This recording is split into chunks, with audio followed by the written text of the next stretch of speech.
Second and last memory card we're gonna do from the Tomorrow's Catch 22 banner. It is Caleb's, and here we go.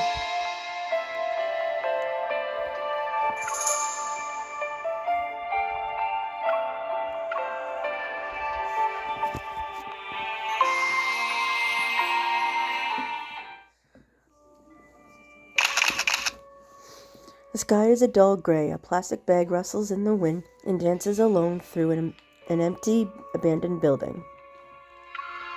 Outside, it is an undeveloped patch of land. I hold my camera. I'm taking pictures of the bloodstains on the ground. Several of my colleagues from the LCBI are crouching down next to me. They're collecting samples for analysis. In the distance, a male colleague crosses the police line. He waves a document around as he runs towards me. Here's the preliminary autopsy report. We ruled out the possibility of a wild animal attack and confirmed the perpetrator was a predator. I take the document and began reading through its contents one page at a time. Another predator. That's the 5th case this month. The onset of a headache occurs before I even realize it. The predators are a serious threat to the city. These mutated humans, when in a frenzied state, become extremely aggressive. Their physical condition, speed, and strength far surpass those of normal humans. They really are monsters. Has the victim's identity been confirmed? He's from the security center. Unfortunately for us, he held a high position, so his personal info is classified. Our colleagues already submitted an investigation approval request to our superiors, but it'll take a while for the application to be processed. Check the nearby residential area for the victim's movements and collect surveillance footage from around the building. Review dash cam recordings from vehicles in the vicinity too. Aside from his personal information, we can investigate other things. This is an active crime scene. You can't enter. I'm so sorry, sir. I didn't realize it was you. Please, go The right commotion ahead. behind me makes me turn. A tall, familiar figure stands beyond the police tape. He's putting away his credentials. Caleb? What is he doing here? Caleb, wearing a uniform and carrying a file folder, ducks under the police tape that other people lift for him.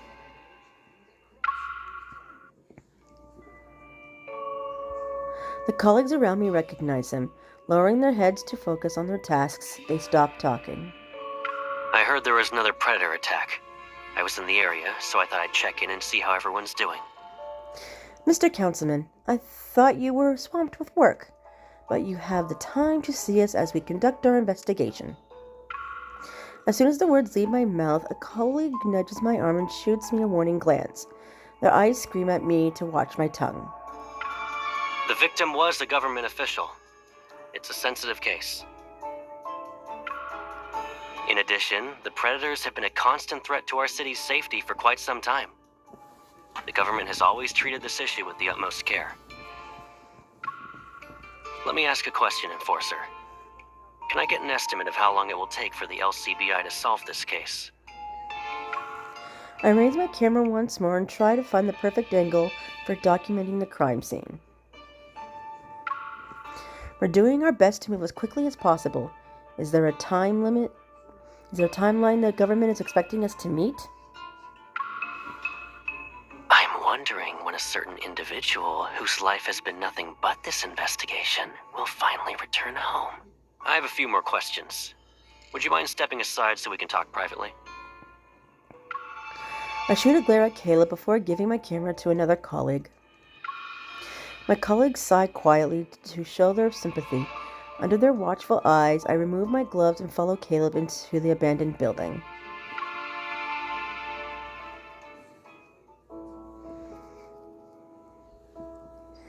Caleb and I grew up together.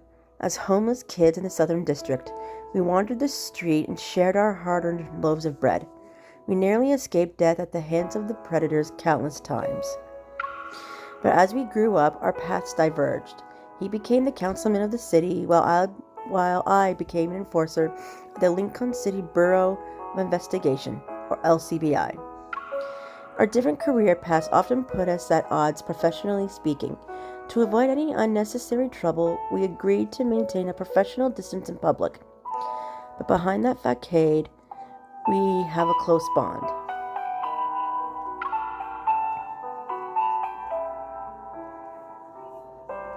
We haven't seen each other in ages. And this is how you greet me? You're interfering with an official investigation right now. Consider yourself lucky I haven't asked for your removal. Besides, how did you even know I was here? I have my ways of finding out the things I want to know. Will filing a report about the councilman abusing his power do anything? You might find yourself implicated. After all, you're my closest confidant. I steal a glance at my colleagues outside the building. Then I give Caleb's hand a quick reproachful pinch. Didn't we agree to act like strangers at work? Why are you breaking the rules again? Only then does Caleb hand me the file he's holding. Puzzled, I break the seal and pull out a report. It contains the victim's personal information and a detailed record of his recent movements. The victim often visited a certain club. It's possible the attack wasn't random. As you can see, I go out of my way to bring you crucial information. And you still keep me at arm's length. Caleb grabs the file and pretends to take it back, but I tighten my grip and refuse to let go.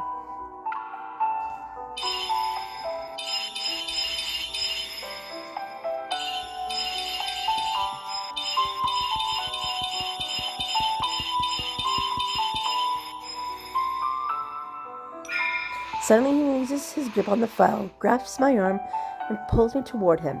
His lips are near my ear. You're awfully good at pretending we're not close. You're coming home for dinner tonight, right? Say yes, and I'll play along. I slightly lift the file folder and wave goodbye. I turn to leave. I'll be working late on the case tonight, so I can't. Really? Awesome. I heard about this new place that just opened.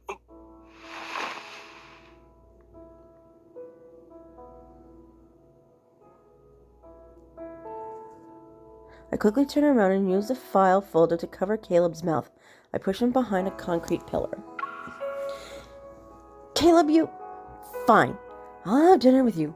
Happy?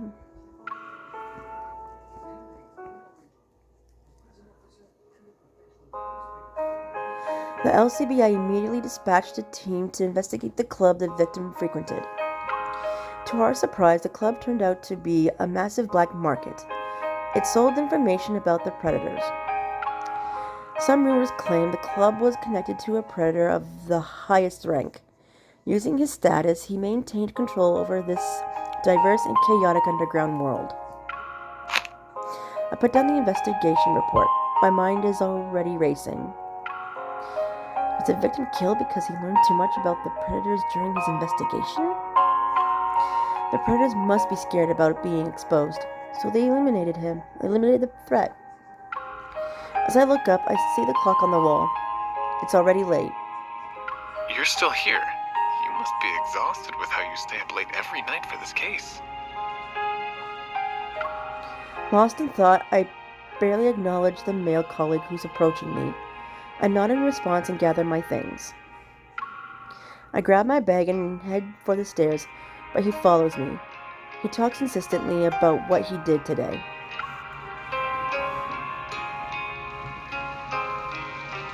When we reach the ground floor, I notice the raindrops beyond the glass doors. I didn't even know when it started raining. You've been so focused on work that you didn't notice the weather, huh? Did you bring an umbrella? I have one. We can walk home together. Thank you, but that won't be necessary. I quicken my pace and try to find shelter under the building's eaves. Even though I said no, my colleague is determined. He opens his umbrella. You always go home by yourself. You don't need to make excuses about being single. I'll have you know I'm an eligible bachelor. You just don't know me well enough. Why don't we take this opportunity to... No need. I have no intention of getting to know you better. Look how heavy the rain is. Let me walk you home. It'll be more Who said she doesn't have an umbrella?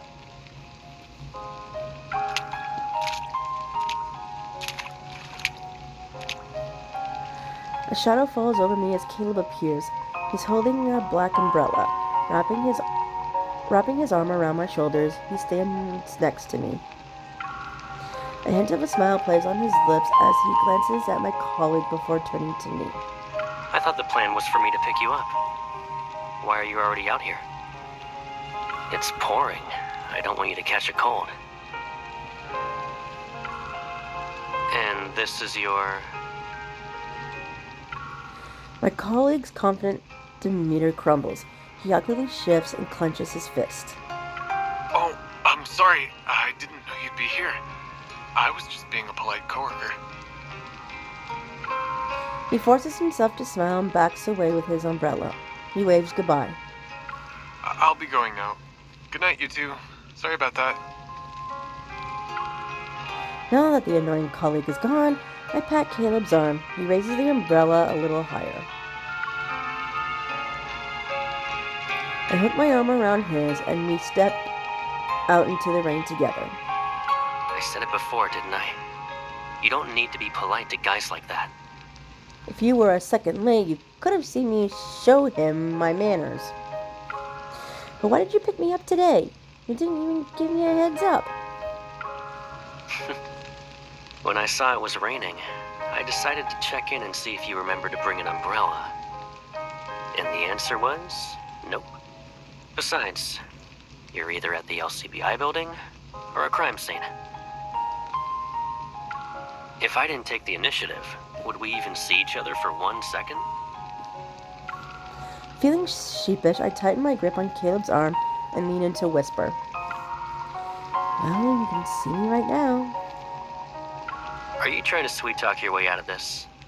You'll need to do more than that.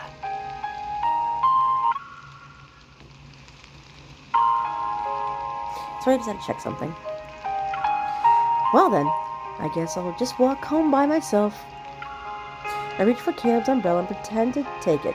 Smiling, he passes the umbrella to his other hand and wraps his arm around my shoulders. The rainy night invites an all-encompassing darkness.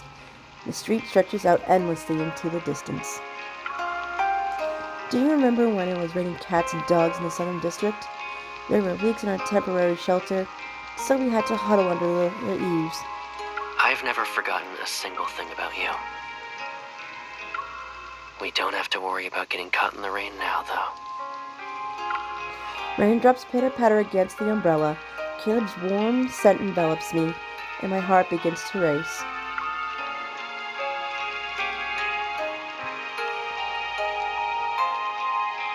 The Southern District was never peaceful. As a lawless part of this sinful metropolis, the strong preyed on the weak. Caleb and I were only kids back then. We lived from one meal to the next and never knew when we'd eat again. When the city was in a state of chaos, we were separated. Our lives had changed by the time we reunited. We're no longer lost and alone. Finding our way back to each other feels like a stroke of luck. But what Caleb went through during our time apart remains a mystery. He has yet to talk about it.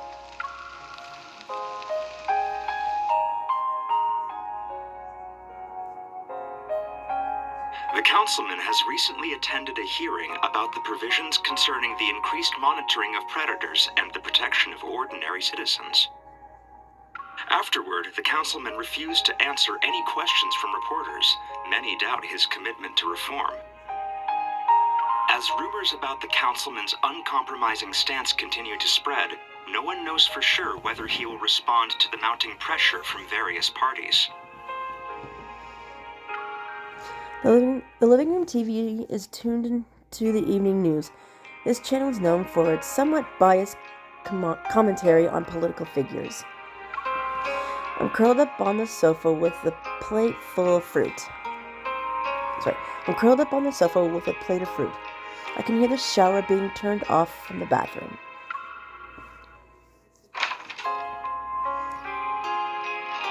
Caleb walks out, and a towel is draped over his head as he dries his wet hair. They didn't hold back. They said you were uncompromising. There's been a flood of negative press about you lately, Caleb.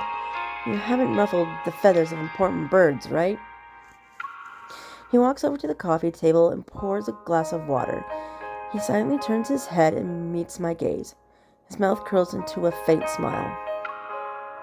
I'm not sure when it comes to other people, but I might have offended the lovely lady in front of me. I brought her here so she could relax. Alas, my good intentions will go unappreciated today. I stab a piece of fruit with my fork and bring it to Caleb's lips. What about now? Are you still going to sulk? Maybe a few bites will change your mind. A drop of water falls from Caleb's damp hair and lands on my wrist. He glances down and wipes it away with his thumb. I find myself pulling away. Having been together since we were kids, we've fallen into our own rhythm. It's a familiar dance of interactions. I wonder what would have happened if we weren't separated. Would we have kept our dynamic? Why'd you do that? Caleb seems unfazed by my movement. He withdraws his hand. I was thinking, all these negative stories about you popped up overnight. Did something happen again that I don't know about? Well, you could always move in with me. Then you'll never miss a moment of my exciting life. There's a hint of seriousness in Caleb's expression that catches me off guard. I can't look him in the eye. I'll do it if you're willing to take over my job. Now CBI's been hectic because of this new case. Has there been a breakthrough? We just got the investigation report on the club. It looks like there's a connection between this place and a predator who goes by the name Persis. Have you heard of this person before? Isn't this the LCBI's field of expertise? How would I know anything about the predators? He puts down his glass of water and picks up an invitation from the coffee table. It's embroidered in gold. You seem to be busy, huh? Not a lot of free time. I received an invitation to a party. I was wondering if you'd be interested in being my +1. As councilman, Caleb has received countless invitations for galas and parties throughout the year. On the other hand, I was never fond of these occasions. Isn't it another event where everyone kisses up to the councilman? Why should a low-ranking enforcer like me be there? Unfortunate. Caleb opens the invitation. He steals a glance at me before nonchalantly tilting it so I can see the host's name printed on the card. It's from the club we're investigating. Since you're not interested, I guess I'll have to go by myself. As Caleb starts to pull the invitation to the side, I reach out. Getting on my tiptoes, I snatch it from him. I didn't say that. And going with you won't be a bad thing, right? Don't worry, I'll definitely be on time. Caleb pays no attention to my attempt to butter him up. Instead, he tussles my hair. Now you're trying to charm me. How could you say that? I meant every word.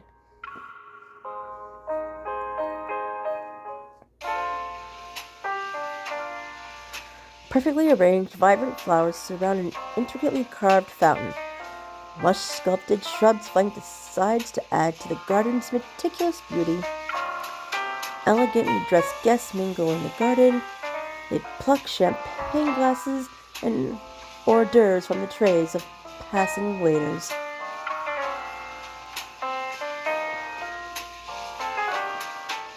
And here I thought Councilman was too busy with government affairs. Who knew he was living in the lap of luxury? I agree that government officials enjoy a few more perks than your average enforcer. If you like what you see, you can request a transfer next month. I told you, Don't like extra things in your pockets? You're wearing a dress today. They're There are no pockets. Caleb, Caleb links his arm with mine. Then he carefully lifts the hem of my dress that's close to touching the ground. Long tables draped in delicate white gauze are laden with an array of exquisite desserts and drinks. They invite guests to indulge themselves. I take a glass of champagne and raise it to my lips. A young man approaches us and respectfully nods at Caleb. It's been a while since I was transferred, sir. I didn't expect to see you here. The young man's gaze flickers between Caleb and me. I try to pull my hand away, but Caleb gently presses his palm against mine to keep it in place. I just wanted to pay my respects. I hope you have a wonderful evening. Likewise. As soon as he's out of hearing range, I look at Caleb and tap his arm. Did you make him think there's something between us on purpose? What are you talking about? Or would you rather tell me what our relationship is? Caleb looks at me with a steady gaze. His words leave me speechless, and all the confusing feelings I've been trying to ignore lately rush into my heart. He takes the champagne from my hand and pours it into a nearby ice bucket. Annoyed, I purse my lips and reach for a petite four. It's just champagne. There's nothing wrong with it, right? Caleb ignores the complaint I muttered. If you really want to define it, then we can start with those days when we struggled to survive in the Southern District. Like when we first met and were ready to beat each other up over a rotten apple. Or maybe when I shared half of my hard-earned juice with you. What about the time I saved my money to buy you that bread you wanted? And don't forget how I protected you by wresting a gun away from a predator when we were little.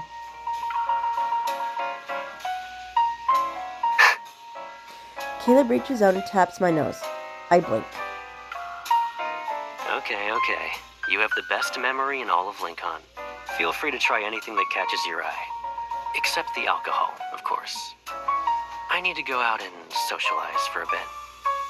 Looking past Caleb's shoulder, I take note of the guests who spotted him. As expected, they're ready to approach him at any given moment. Entertain yourself for now. And if you decide to snoop around, be careful. I let go of Caleb's arm and lifts his champagne glass to discreetly bid me farewell. Then he turns and disappears into the crowd. You remember that I didn't like these fancy gatherings. It didn't make me interact with everyone.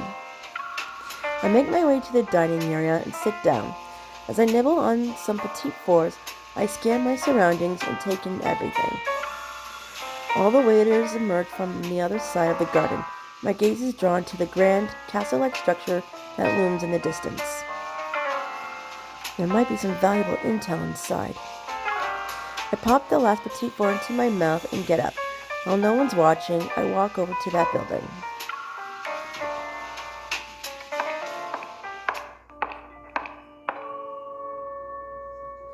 The Great Hall is adorned with luxurious tapestries. Engaged in lively conversations, small groups of people stand here and there. No one has noticed me. I press on and venture into a seemingly endless corridor. The chatter from the Great Hall fades behind me. On either side of the corridor are rooms with their doors firmly closed. Excuse me, are you a guest at tonight's event? I'm afraid this area is the owner's private quarters. I must ask you to head back. I'm sorry, I made a turn and got lost. I thought this would lead me to the exit. I can feel the waiter's eyes boring holes into my back as I walk away. Not wanting to arouse any more suspicion, I quicken my pace and retreat. Returning to the Great Hall, I take a risk and glance at the waiter who caught me. To my relief, his attention seems to be elsewhere. That quarter is hiding something important. As I mull over ways to return unnoticed, a peculiar scent draws my attention. It's a specialized aerosol designed to expose the predators. My body tenses. Years of working with the LCBI have made me all too familiar with this type of spray. Any predators who inhale it will be revealed within minutes. It's a substance that's been under layers and layers of government regulation for years. This isn't an accident. The waiters usher the guests towards the exits, and chaos envelops the great hall. I take this chance to return to the corridor. A noise from one of the rooms catches my attention. I position myself beside the door. I reach for my gun that's concealed under my dress. The faint click of a turning lock catches my attention. Before I can react, a hand grabs my arm and yanks me into the room. My back is pressed against a warm chest, and a hand is clamped over my mouth. Darkness floods my vision as my eyes adjust to the dimly lit room. I jab my elbow back, but the attacker anticipates this. The grip around me tightens. Shh. Don't speak. Caleb? For a split second I freeze, then all the fight within me disappears. I can feel Caleb's chest rising and falling against my back. His close proximity makes me aware of my racing heart. Hurry! Find the predators, now! Wait, are they looking for him? And Caleb is... As the adrenaline fades, I notice the heavy breathing near my ear. Cautious, I turn my head to get a closer look. Caleb, you're a predator? The realization hits me like a bolt of lightning. The spray that's intended to expose the predators triggered his transformation. There's no time for questions. Alarms ring throughout the building. Their wails drowned any chance for an explanation. Yeah, I'm the club's owner. That infamous predator all of you were whispering about. Are you going to arrest me now? Caleb attempts to smile. He leans against the wall. As his eyes dart around, a mix of emotions betrays his expression. I don't know where the LCBI takes the predators they captured, but it can't be a nice place. I have no idea how Caleb became a predator, but I can't just stand here and let him be killed. The thought of arresting Caleb doesn't even cross my mind. I move to support him, but he gently pushes me away. I'm not exactly stable right now. Keep your distance. Footsteps come to a halt outside the door. Ignoring Caleb's protest, I grab his arm and drag him to the window on the other side of the room. I push it open. We'll be caught if we stay. Let's go.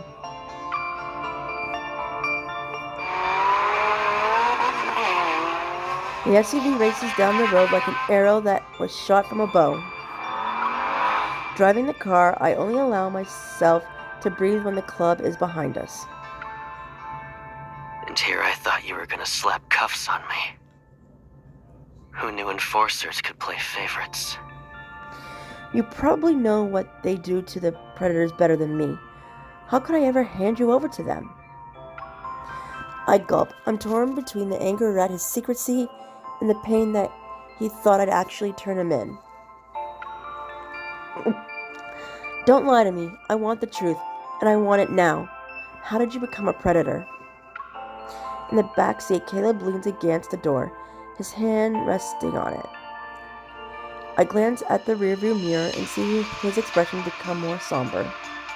After we were separated that day, one of the predators attacked me. I thought I was done for. But I survived. The catch was that I became one of them. He recounts it casually, but I can sense the weight of unspoken pain behind his words. There's a lot he's not saying.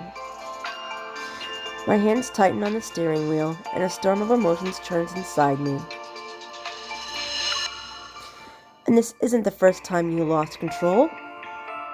When I first turned, I was in a frenzy for a long time. To keep others safe, I had no choice but to isolate myself. Then I ran into a group of people one day. They weren't predators, but they took me away. Did they make you, test subject for research on the predators? I saw cases like this during my time at the LCBI. Someone is always looking to exploit the predators. After I became the councilman, I tried to track them down. But every lead turned into a dead end. There's one thing I do know, though. They implanted something called an activator inside me. An activator? Does it keep your frenzied state in check? Not bad. The activator helps predators like me snap out of it when we go into a frenzy. But that state, it messes with your head. Everything from back then is a blur. I don't even remember where they put the activator. It's hazy. But I do remember bits and pieces. At some point, I fought my way out and escaped. Having worked with the LCBI for years, I'm all too familiar with what happens when the predators lose control. When Caleb went through all of this alone, was it as easy as he's making it sound? That aerosol for the predators, it was meant for you. Correct. I founded the club. It was a cover at first. A way to blend in and have a legitimate identity, you know? But as the club's reputation grew, it started turning heads. Not all of them are friendly, in case you were wondering. I guess you can't show up as a councilman for a while, huh? Not when the aerosol is still affecting you. You're being watched. Your home isn't safe anymore. I turn the steering wheel to the right, and the tires screech as the car lurches in another direction. Let's go somewhere else. If someone's targeting Caleb, they probably have a stakeout at his place. Going there would be walking right into their hands. The Southern District is where the predators gather. That might be the safest place for him right now.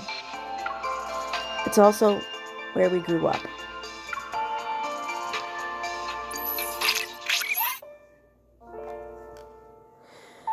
Caleb pulls out a small device, and his fingers dance across the screen. In an instant, our car, conspicuous as a prowling beast, vanishes. It melts seamlessly into the surrounding landscape. We ended up on a derelict street in the Southern District. It's a melting pot here, and the winding alleys can be used for cover. We should be safe from any pursuers for now. Puddles of dirty water dot the cracked pavement. Weathered concrete buildings stand next to each other. Their gray appearance is a testament to the passage of time. These structures are relics and are amongst the oldest in this city.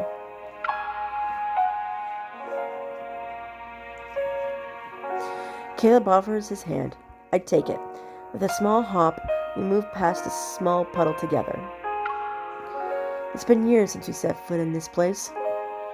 Do you miss it? I do. And do you know what I miss the most? That little electronic bird we rescued from a dumpster when we were kids. As we turn the corner, the sights and sounds of a bustling marketplace engulf us.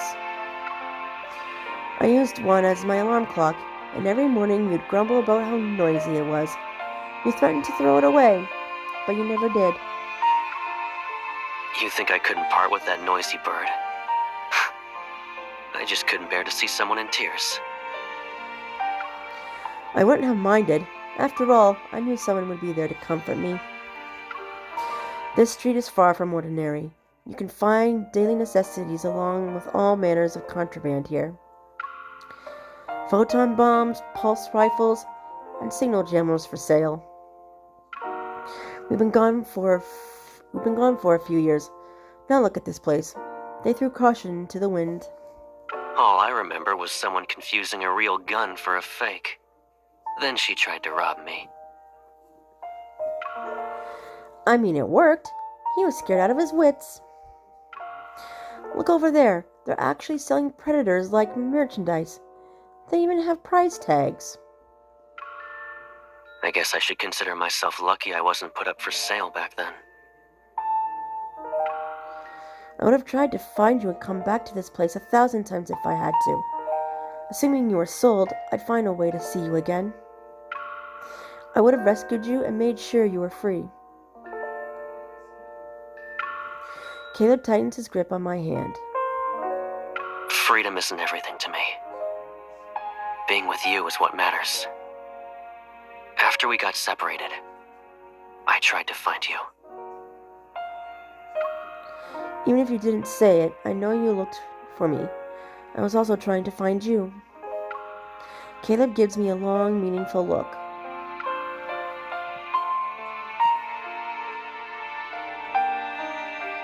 After walking around the market all afternoon, we find ourselves in a certain spot as evening falls.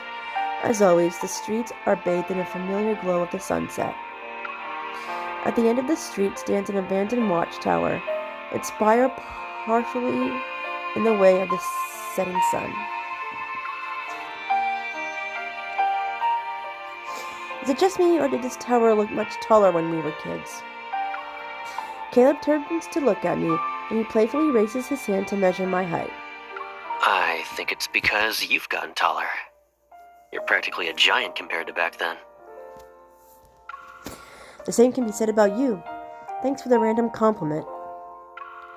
The watchtower stands as the tallest structure in this part of the Southern District. Its top floor has been abandoned for a long time. Many years ago, the elderly watchtower keeper took us in. We had a shelter within these walls and shared a small room on one of the floors. When I'm gone, you two should stay here. Where are you going? You're not going to stay with us anymore? I'm going to a place where little ones can't go. The streets of the Southern District were blanketed in the snow that winter. Caleb and I laid the old man to rest. After he passed away, this place became our home, and our small bed was right next to the window. Back then, I could see the sky if I looked up. Sometimes I could see Caleb's figure perched on the iron frame outside, just like right now.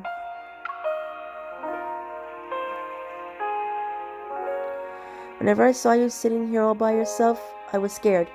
I thought you were going to leave me behind. I climbed through the window and sit next to Caleb. Really? Where would I even go? Maybe you'd head to that city across the river. Caleb raises his arm and wraps it around my shoulders as he looks at the opposite shore. Do you remember what I told you when you gave me that necklace in this very spot? It happened after we reunited with each other. I want you to have this necklace. If we're ever separated again for a long time, I'll be able to find you so long as you have this necklace. It doesn't matter how much you might change. You're giving me a gift and didn't even give me a warning. It's easy to return the favor. My wish is a simple one. I want us to have a home together. That's all I ask. Caleb raises his hand, the necklace's apple-shaped pendant hanging from his finger. It reflects a soft, silvery light against the backdrop of the setting sun. The river splits the city in two. Our side is the Southern District that's dirty and chaotic. The other side, though, is a city of towering skyscrapers and bustling streets. It's as if the sunset prefers that place. The river under our feet sparkles in the setting sun. Just like before, we stare at the city on the opposite shore. I promise our home will be there.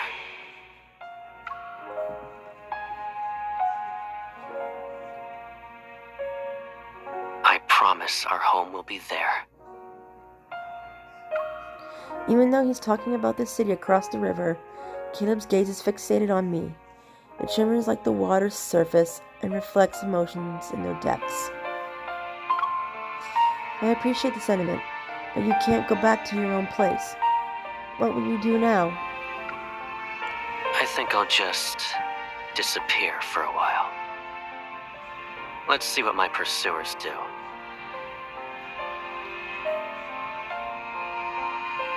Caleb stands up and holds out his hand to me.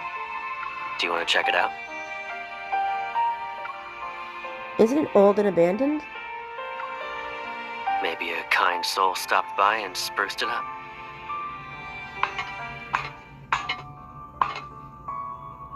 I follow Caleb up the winding staircase to the top of the tower. The bare cement walls are exactly as I remember them. The old, sturdy wooden door hasn't changed either. I have a feeling a big surprise is waiting for me. So I just want to make sure, because I thought I double pressed. Nope.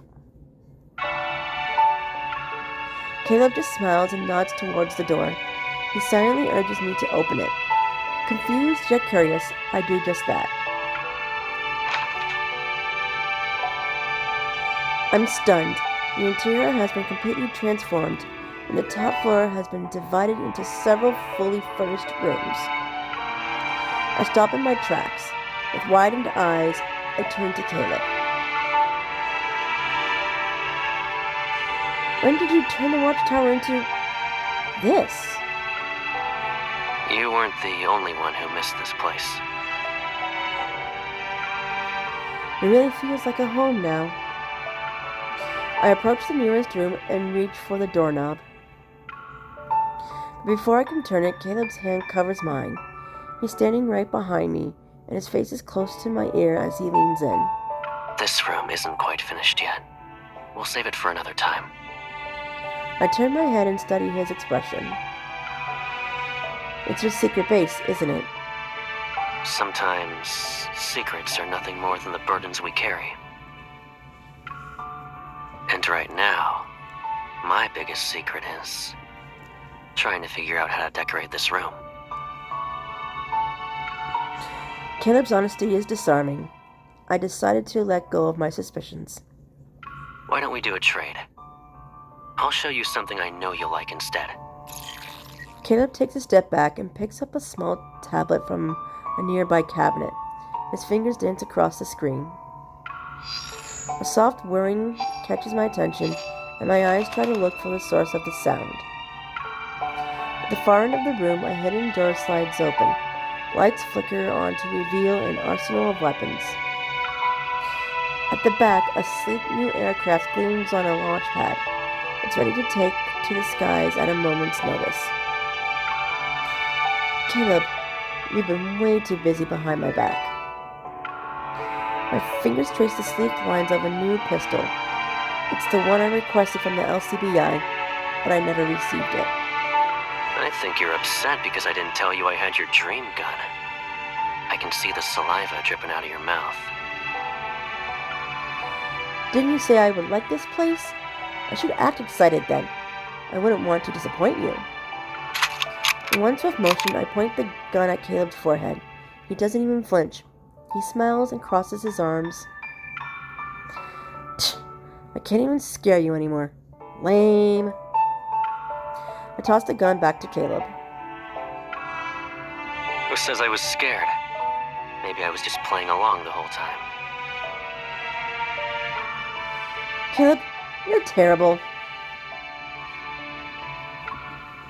How? You used to be happy every day. Those were good times. As long as you're by my side, I can be as happy as I am now every day.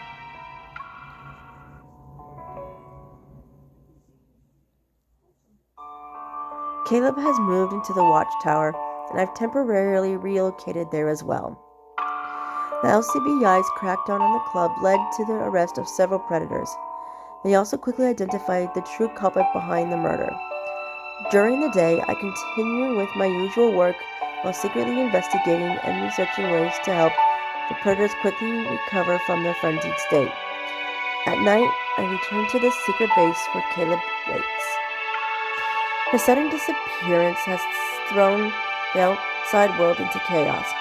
There are even rumors that Caleb himself might be a predator, yet Caleb remains unfazed. He often spends time alone in the armory and tinkers with discarded parts. Sometimes a holographic screen shows the news while he busies himself. With an aloof air, he listens to it. We often find ourselves on the bed by the window. My head rests on Caleb's arm. We chat quietly and gaze at the scenery outside when it's nighttime. These simple moments of companionship, in my memory, I can only experience them briefly in a distant past I can barely recall. Sometimes I can't help but think these precious moments are like sand in an hourglass. They will eventually run out. When that day comes, Caleb will leave the sanctuary to face the storm outside.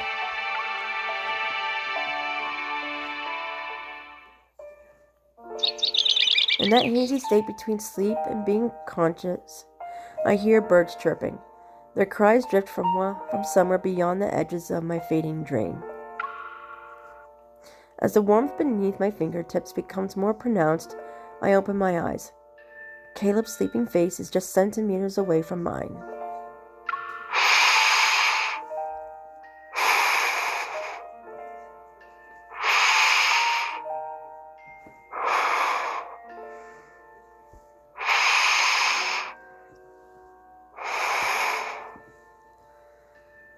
I realize half of my body is draped over Caleb's chest. My palm rests on his collarbone. His eyelashes flutter ever so slightly with every breath he takes. As the reality of our position sinks in, I don't move in case my breaths disturb this moment. I don't think we were like this when we fell asleep last night. I slowly lift my hand and try to move away, but Caleb is fast asleep and unaware of my movements. His eyelashes are still as long as they were when we were kids. After watching him for a moment, I poke his chin. He doesn't stir. I guess he's out cold.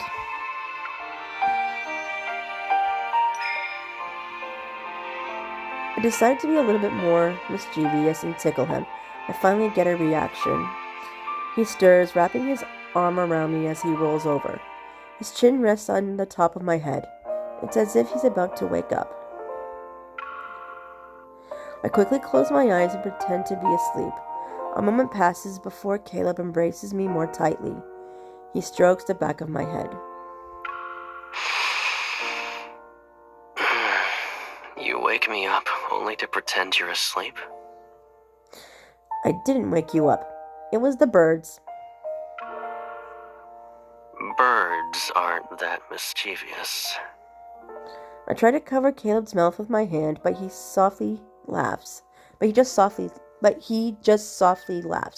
He props himself up on his elbow and catches my wrist. I finally managed to get rid of that electronic bird alarm of yours.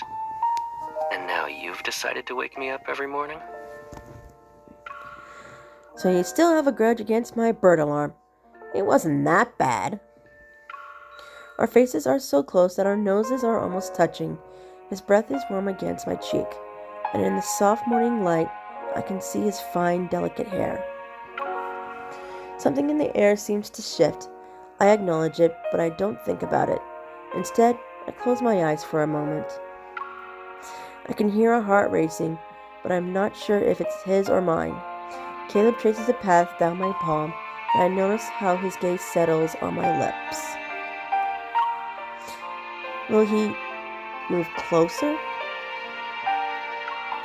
It's at this moment I become keenly aware of a secret longing hidden in the depths of my heart. Caleb slightly lowers his gaze and nuzzles my cheek.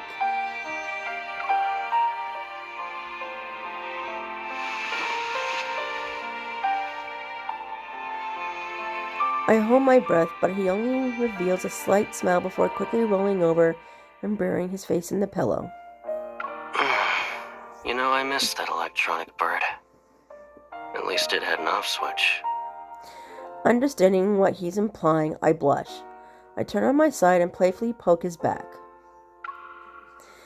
Hey, that's not the point of having an electronic bird.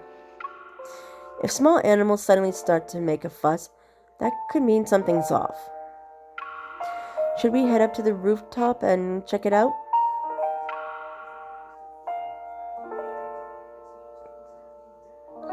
Following the sound, we arrive at the watchtower's roof where a spacious terrace awaits. The early morning air is veiled in a thin, gossamer-like mist. At the edge of the terrace, we see a small bird's nest. Inside it are a few baby birds huddling together. They shiver despite their efforts to keep one another warm.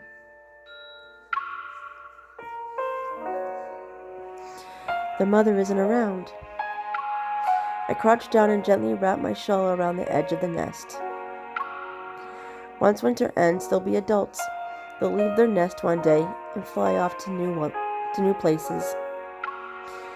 Do you think they'll all fly in the same direction when they leave? Probably. Caleb stoops down next to me.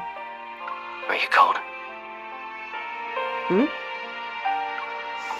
Yeah. Caleb chuckles softly and hugs me.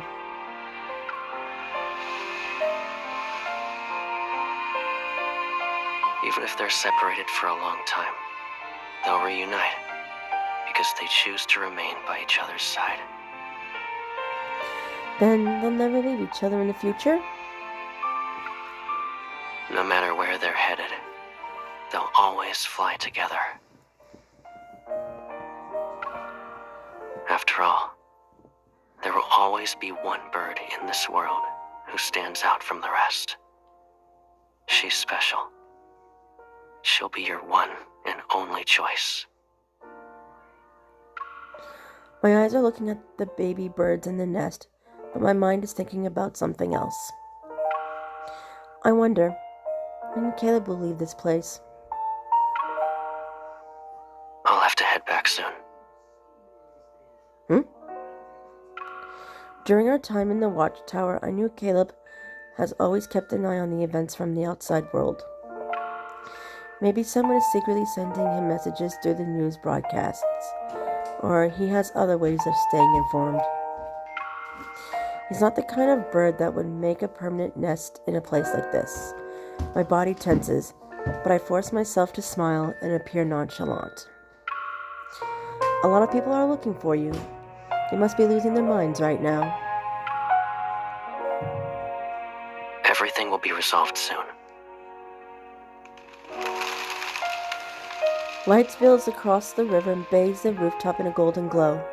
Caleb and I decided to sit down and take in the view.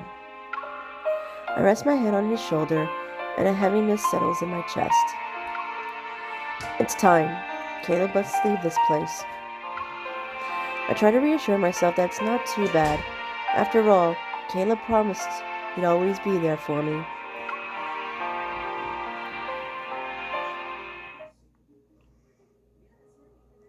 I readjust to the monotony of going home and going to work. Caleb still visits me, but we don't return to the watchtower. That's the only real change. It's another late night at the office. As I pack up to go home, I find myself glancing out the window. My eyes are drawn to the street below. Across the LCBI building and under the soft glow of a street light sits a black car. It's silently parked along the curb. I make my way downstairs as usual. I pause at the entrance, but after hesitating for a moment, I decided to approach the car.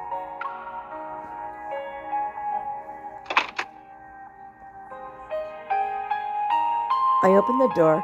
As I expected, Caleb is in the back seat. He's engrossed with the data only he can understand on his tablet. You're here whenever I work late. Aren't you tired? And you're always right on time, too. Don't tell me you have an insider in the LCBI building. Don't worry. You're my one and only insider at the LCBI. I'm just doing my part to make sure there aren't any more annoying coworkers when I'm not around. Ever since Caleb returned to his government job, the political climate has become ruthless. A power struggle between opposing factions is playing out behind the scenes. You're so keen on handling my affairs. What about yours? Caleb remains silent. The car engine starts, and we slowly begin to cruise through the streets at midnight. I just wanted to see you. You can do that whenever you want.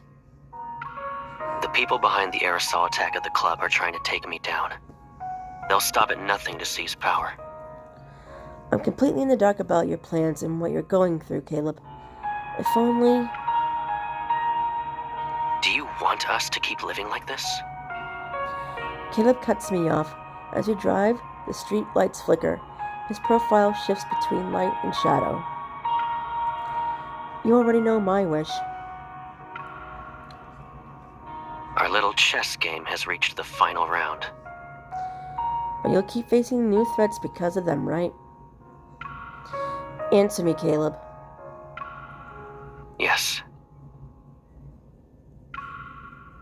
Caleb reaches across the space between us. He tries to hold my hand, but I move away. His lips form a thin line with while resignation and determination mix on his face. He tries again, and our fingers intertwine with his firm grip. Caleb is omitting a lot of information. In that case, I'll have to uncover the truth on my own.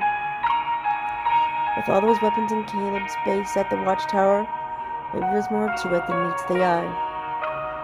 I visited almost every place, except for that room. I never opened the door to it.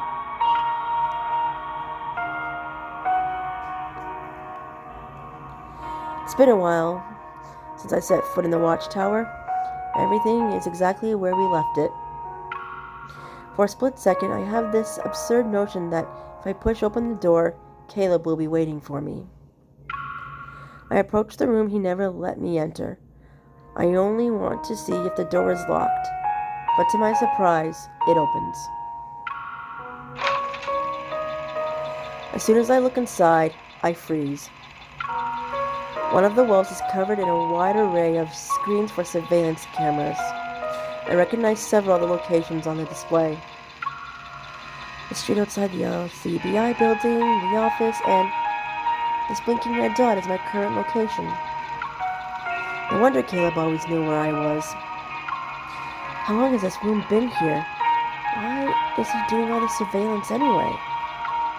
But the thing that sends a chill down my spine is a set of heavy chains on the floor. They're next to the monitors. I pick up the chains and trace the dark red stains that speak of a desperate struggle. I should have known. Caleb is a predator. It's impossible for him not to go into a frenzy. He loses all reason when he's in that state. Maybe this is where he confines himself so he doesn't hurt anyone. I take a deep breath and try to calm my beating heart. Putting down the chains, I notice a notebook on a nearby table. I open it.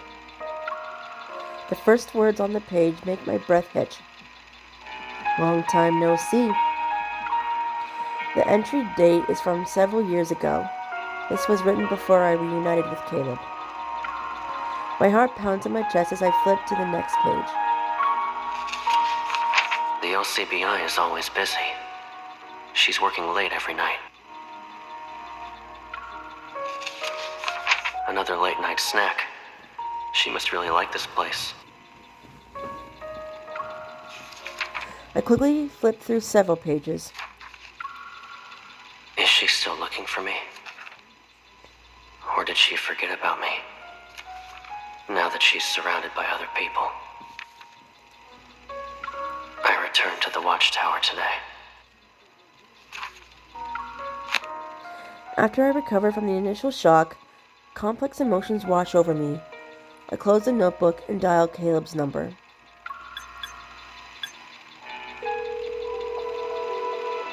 Hello? Where are you?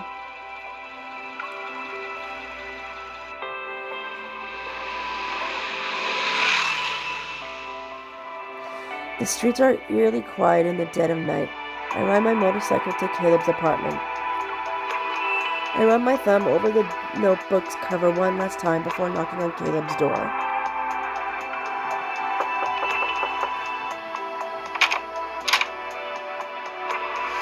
What's up? There are things you refuse to tell me about, so I had to find the answers myself. My unwavering gaze is fixated on Caleb. He notices my expression and he sees the notebook in my hand. A resigned smile flickers across his face. Come in. I thought we agreed that room was off limits. I told you that secrets are nothing but burdens on the heart. This involves both of us. What gives you the right to keep me in the dark? I hold up the notebook. If you knew where I was all this time, why didn't you see me sooner? Well, you saw everything. The surveillance equipment, the chains. I'm a predator now, too. Back then, I couldn't trust myself not to hurt you. So you made that choice for both of us? We stand where we are, and neither is willing to break the stalemate. Then Caleb takes a step toward me.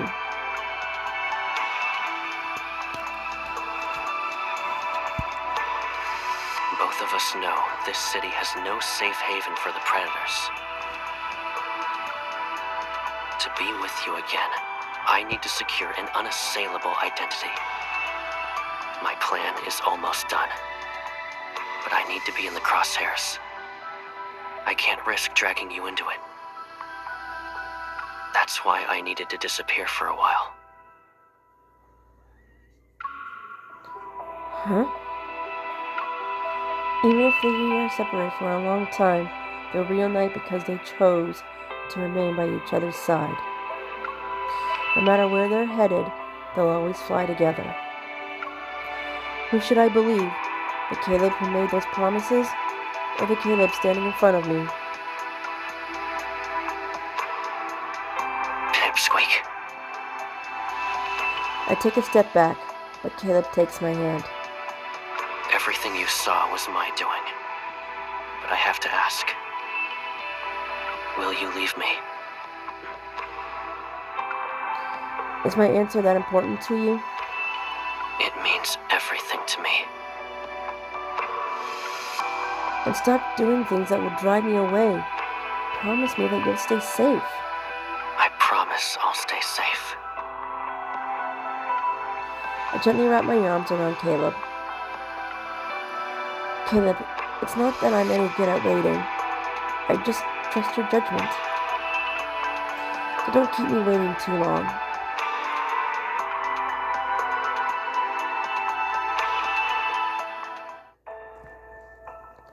Since that night, Caleb said goodbye to me. His car never appeared outside the LCBI building again. On those rare nights when I worked overtime, I found myself waiting in vain for the person who would pick me up. The LCBI is as busy as ever. We developed new tracking gadgets that can deter the predators. It leads to a decrease in cases. Caleb always accomplished what he set out to do. I thought if I trusted him and waited, he'd return.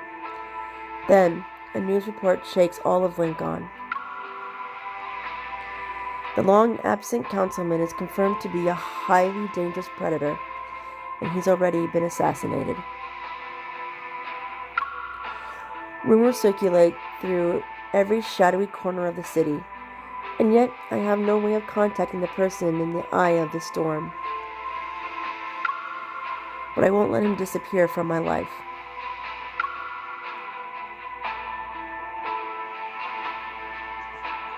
A fine layer of dust covers the door to Caleb's apartment.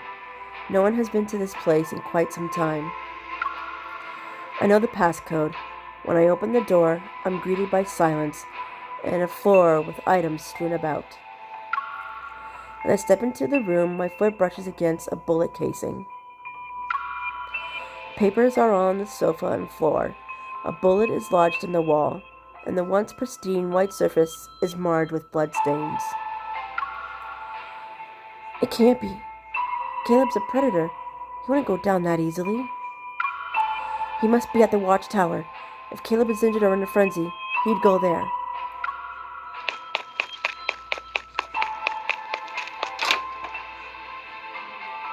I race to the watchtower. Standing before the door, I grip the handle and push it open without hesitation.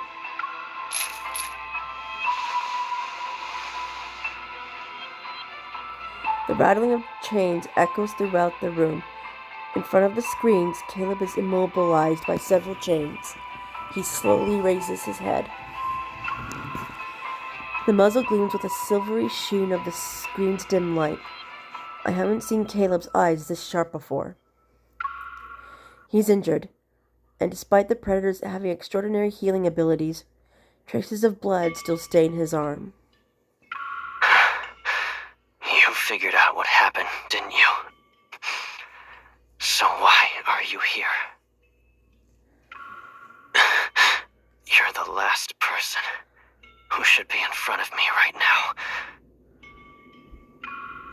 What about you? You promised to keep yourself safe. So why did you break your promise? Caleb, you're the one who owes me answers. I can't give you an answer to every question. I won't leave you here all by yourself. And you're wrong. I'm the only one who has every right to be here right now.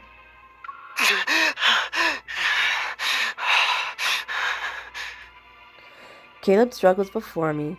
His eyes reveal his pain, yet there's also a dangerous gleam. The chains on his wrist clatter to the ground. A dangerous aura surrounds Caleb. He slowly approaches me, and the chains drag on the floor. I back away, but deep down, I know he would never hurt me.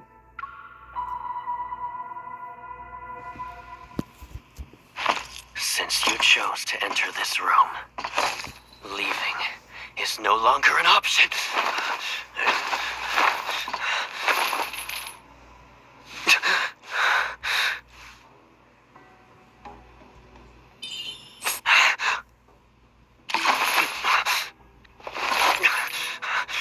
Run while you still can.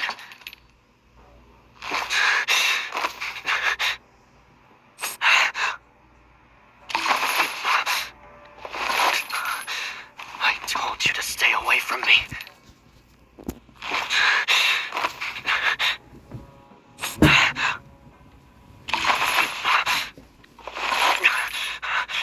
Run while you still can.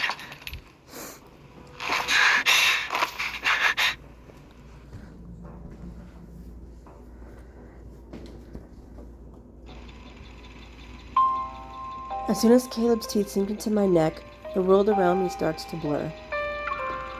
Shaking, I slump to the floor. The last thing I feel is Caleb's burning hot body against mine. His shearing heat envelops me as my strength fades. My consciousness slips into a pitch-black void.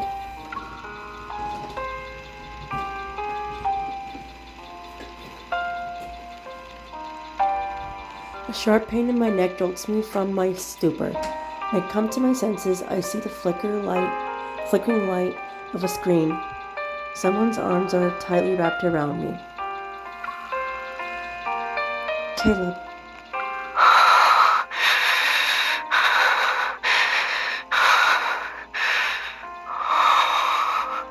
I'm here. His head is lowered, and his pupils have become unnaturally dark. I want to say goodbye properly. Caleb, what are you talking about? I try to lift my hand. I want to touch him, but my fingers betray me. They tremble uncontrollably. Caleb's burning hand envelops mine as he guides it to his cheek. He slightly turns his head and plants a soft kiss on my palm. I'm afraid you'll blame me later because I didn't tell you anything. Don't go. Desperate, I try to hold on to his hand, but it's as if he's slipping through my fingers no matter what I do. I might be in a frenzy for a long time. Wait for me. When I recover, I'll return to you. Don't. You can stay here, or you can let me come with you. I can't. You'll be in danger. He pulls me closer and holds me tighter. I press myself against him. I try to commit every sensation, every breath of his to memory. But Caleb's presence begins to disappear. I try to grab him, but my fingers only brush against the hem of his top.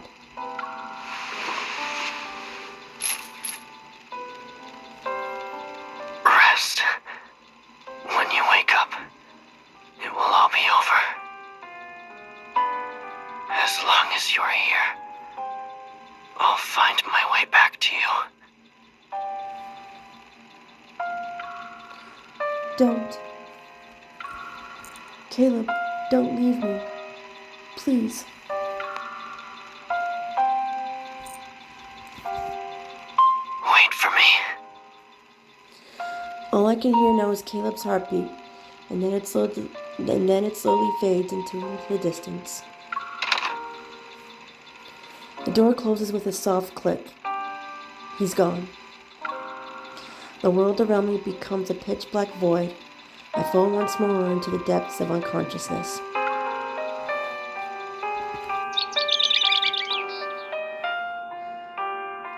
I brought your favorite birdseed again today.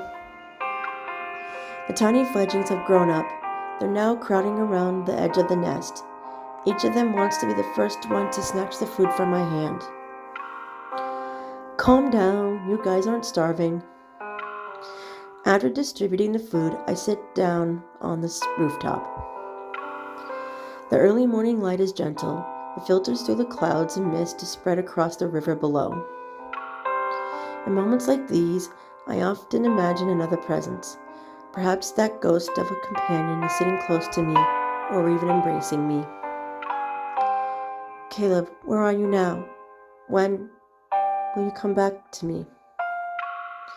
A gentle breeze ruffles my hair as I gaze at the sparkling river below, just as I've done this countless times in the past. I will do it countless times in the future. And there is the bad ending. You become a predator and abandoned by Caleb. Now we're gonna do a little more so that we can get a little more of the cutscene and get to the second bad ending. Alright. Here we go.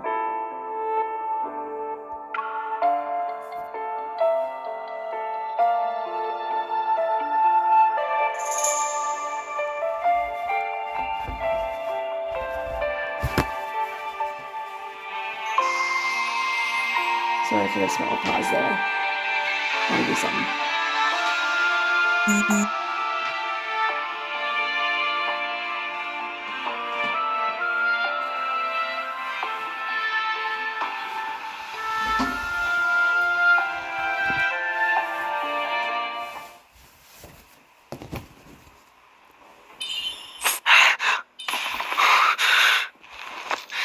I should lock you up.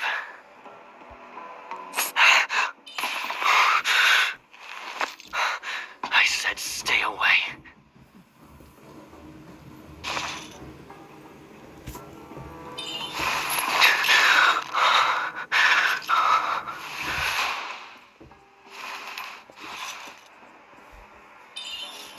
You're in pain right now. You're in pain right now. I'm here to help you.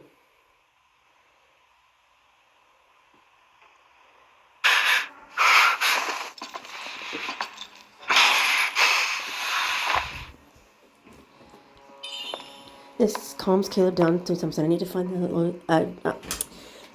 the activator in his body.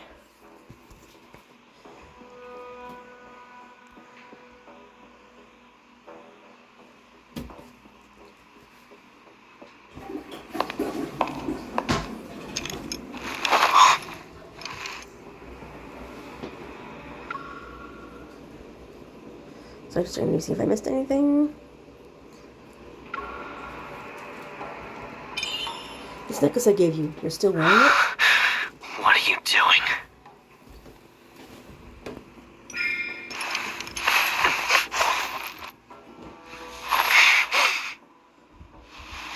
Initiating full body scan of the target.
What was behind his ear?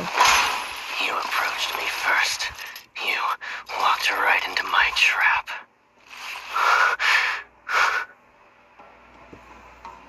The path ahead is treacherous. So why don't we lose ourselves in each other?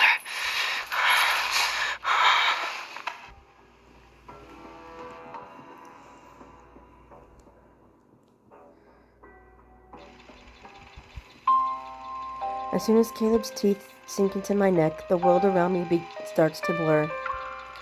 Shaking, I slump to the floor. The last thing I feel is Caleb's burning hot body against mine. His shearing heat envelops me as my strength fades. My consciousness slips into a pitch-black void.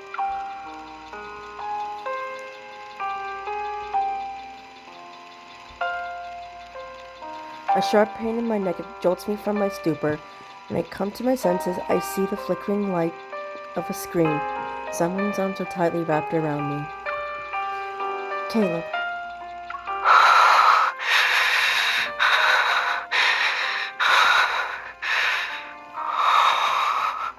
I'm here.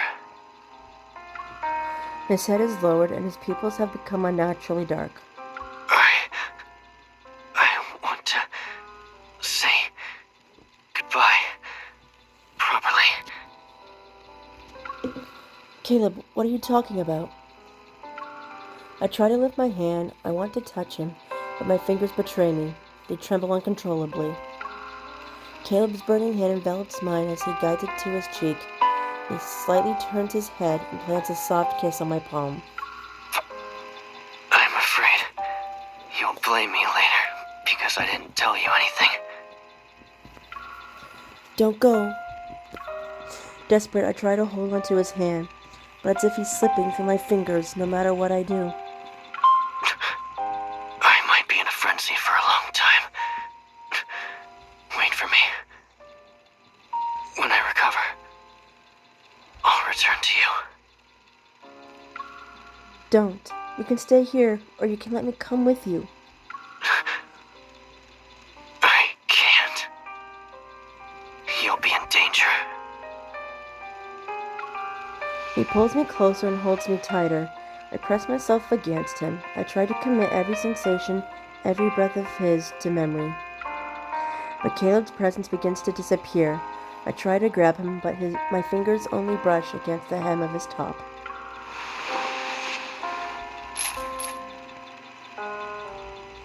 Rest. When you wake up, it will all be over.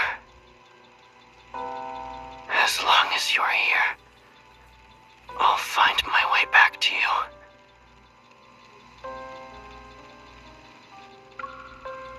Don't. Caleb, don't leave me.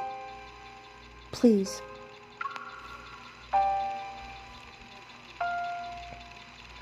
Wait for me. All I can hear now is Caleb's heartbeat, and then it slowly fades into the distance. The door closes with a soft click. He's gone. The world around me becomes a pitch black void. I fall once more into the depths of unconsciousness.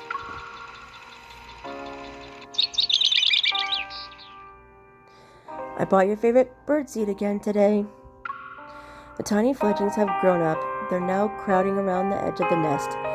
Each one of them wants to be the first one to snatch the food from my hand. Calm down, you guys aren't starving. After distributing the food, I sit down on the rooftop.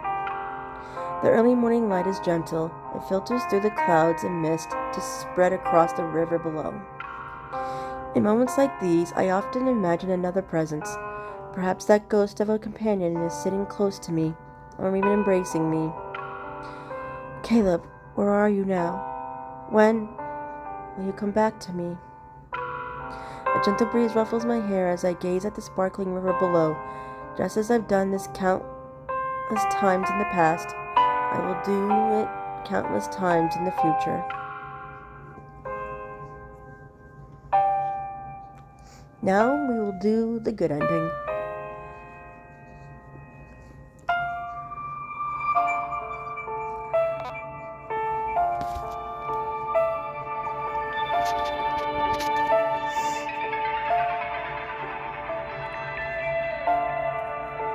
Alright.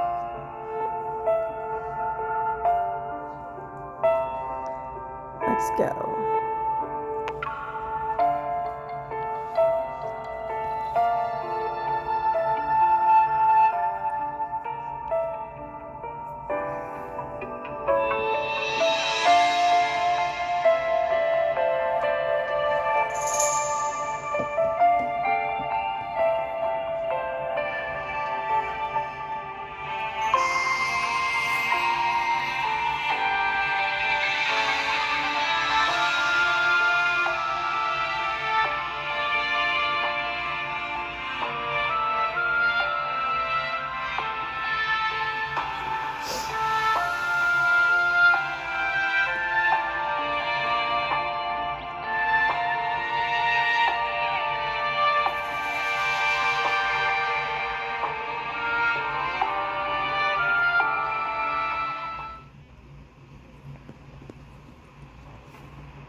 This comes Caleb down to some extent. I need to find the activator on his body.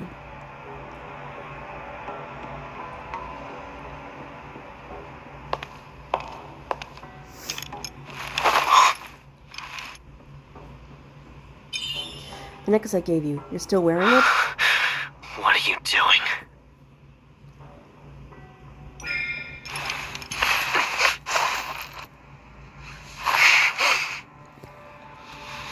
Initiating full body scan of the target.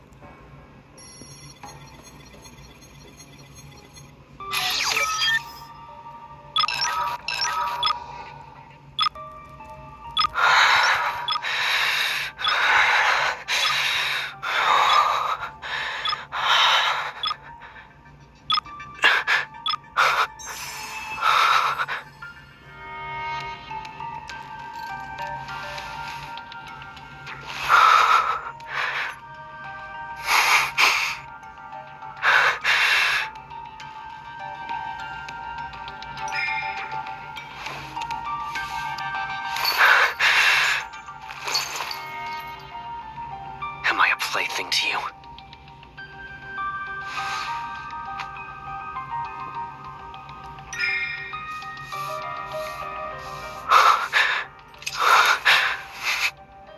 Probing for something. Caleb, you're the prey here. Don't forget that. Caleb, you're the prey here. Don't forget that.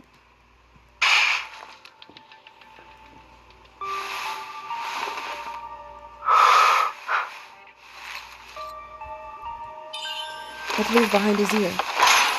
You approached me first. You walked right into my trap.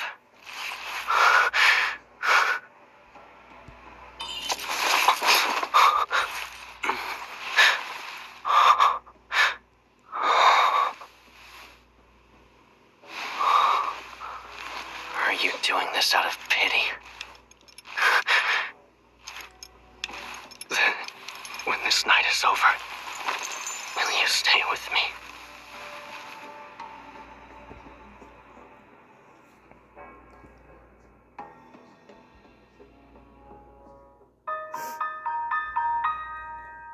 Caleb holds me tightly in his arms.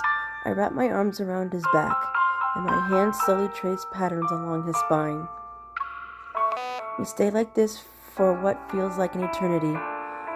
Then, Caleb slightly loosens his grip and nuzzles my cheek. I'm okay now. They told me you were dead. Someone assassinated you. I saw blood in your apartment and thought it was yours. They were wrong. I promised to come back to you, didn't I? I won't go down without a fight. Caleb gently opens my hand and presses it against his cheek. I don't believe that. I need to check it myself. Do you have any medicine here? It's in the cabinet over there.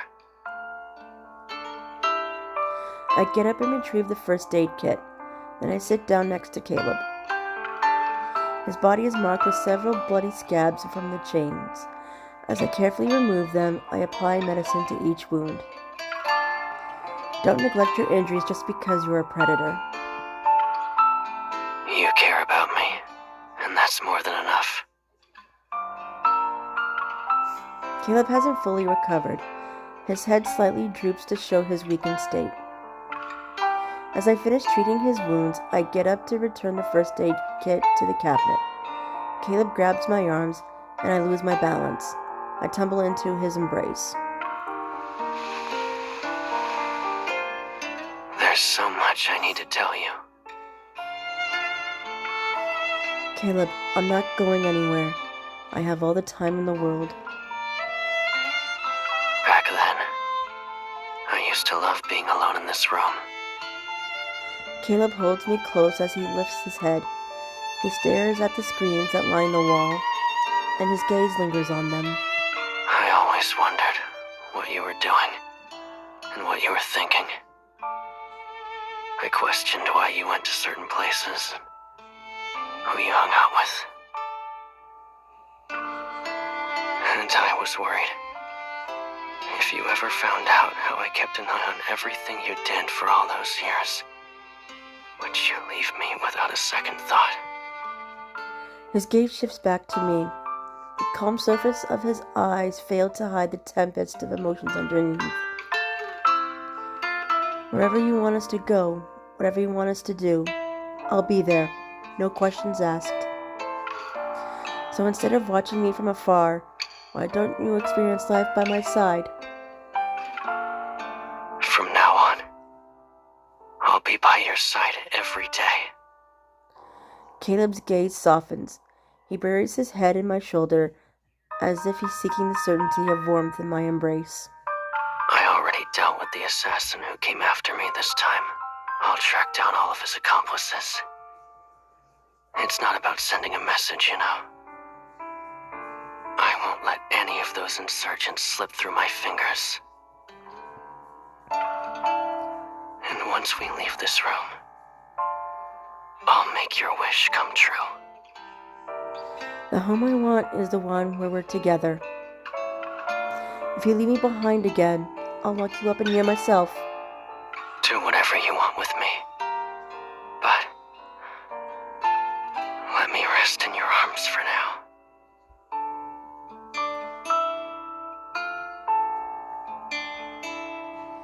We stayed in that room for a long time, and together, Caleb and I wrote down the date in the notebook he used to track my movements. That entry might well be the last page. Eventually, everything dramatically changed as Caleb predicted. As the councilman, Caleb reconstructed the city's core leadership and implemented several measures to prevent and reduce predators' attacks on civilians. These initiatives became the talk of the town, and any doubts about his status as a predator disappeared like a passing breeze. And my wish finally came true. Are you heading out early today? I saw your friend again. He's waiting for you outside. It must be nice to have someone pick you up every day. Smiling, I say goodbye to my colleagues, grab my bag, and run down the stairs. It rained during the day, and so the night air is coated with a scent of the dampened earth. Caleb is standing by the car. As soon as he sees me, he opens the door and gets in. I quickly follow suit.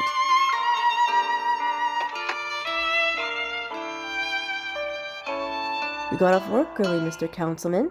I was planning to go home by myself. We don't always have free time. Why don't we do something exciting this evening? It sounds like you already have plans. There's gonna be a movie tonight. Do you want to watch it with me? I thought it'd be more grand than that. It's just a movie, huh? Yeah, a re-release. When it first came out, I still hadn't found you yet. So you watched it alone back then? Yep. And I thought it was a great film. At the time, I hoped I could watch it again with you. I've been holding on to this wish for so long.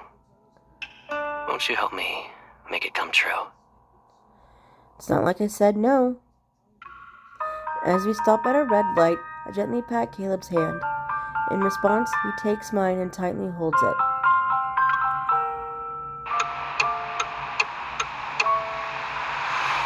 As we drive through the streets, I find myself once again surrounded by the familiar sights I passed by countless times before. Only when Caleb is by my side does this familiar path we used to go home feel like it leads somewhere. And I know that we'll walk down this path together side by side, always and forever. And there you have it. Caleb's Tomorrow's Catch 22 memory card. Tainted Cuts. And I hope that you enjoyed it. Yes. You guys have a great day. Bye-bye.